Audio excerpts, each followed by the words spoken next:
Romanina toko 10. Noho ny tsy finoany Israely dia toy ny hoe tsy tanteraka ireo fampanantenana. Romanina toko 10 ny andininy voalohany hatramin'ny 17. Ry rahalahy, ny iriny foko sy ny angatahako amin'Andriamanitra ho an'ireny dia famonjena. Fa vavolombelony ireny aho, fa mazoto ho an'Andriamanitra izy, saingy tsy araka ny fahalalana. Fa satria tsy nahalala ny fahamarinana avy amin'Andriamanitra izy, ka nitady hanamarina ny tenany, dia tsy nanaiky ny fahamarinana avy amin'Andriamanitra. Fa Kristy no farany lalàna ho fahamarinana ho an'izay rehetra mino. Fa misesina noratra milaza fa izay olona manao ny fahamarinana avy amin'ny lalàna no ho velona amin'izany. Levitikosy 20:15.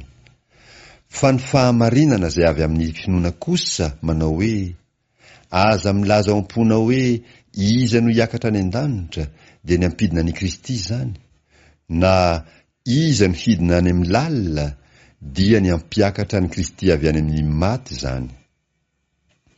Fa ahoana no lazainy?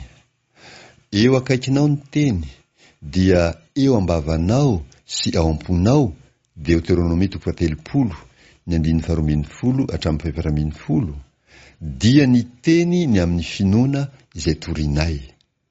Satria raha manaiky an' Jesosy ho tompo amin'ny vavanao ianao, ary mino amin'ny fonao fa Andriamanitra efa nanangana azy tamin'ny maty, dia ho vonjena ianao. Fa amin'ny fo no inoana hahazoana fahamarinana, ary amin'ny vava no anekena hahazoana famonjena. Fa hoy ny soratra masina, tsy homenatra izay rehetra mino azy. Isaia 40:9-10. Fa tsy misy hafa, na jiosy na jentilisa, fa iray ihany no tompon'izy rehetra, sady manan-karena homeny izay rehetra miantso azy izy. Fa izay rehetra miantso ny anaran'ny tompo no ho vonjena. Joela 3:5.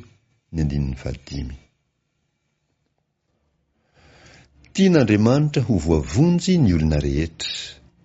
Romanina 10:17-20. Hataony ahoana ary no fiantso izay tsy ninony?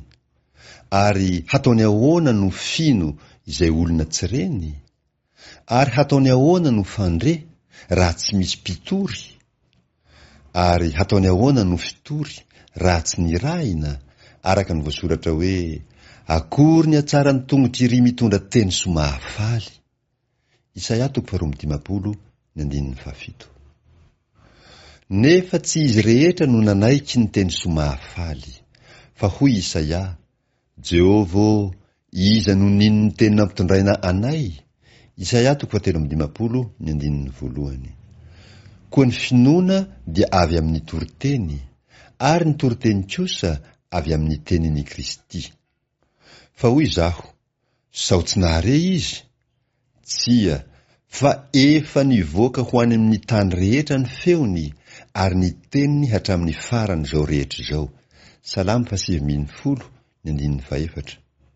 Fa hoy izaho, sao tsy nahalala ny Israely? Voalohany, Mosesy manao hoe: izaho ampialina anareo amin'izay tsy firenena, dia amin'izay firenena adala no hampahasorako anareo. Deuteronomia 12:1-20.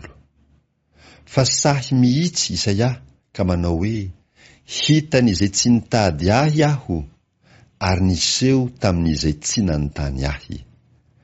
Fa ny amin'ny Israely dia hoy izy: mandritra ny andro no efa naninjirako ny tanako tamin'izay firenena sady tsy manaraka no mandà. Isaia 5:90.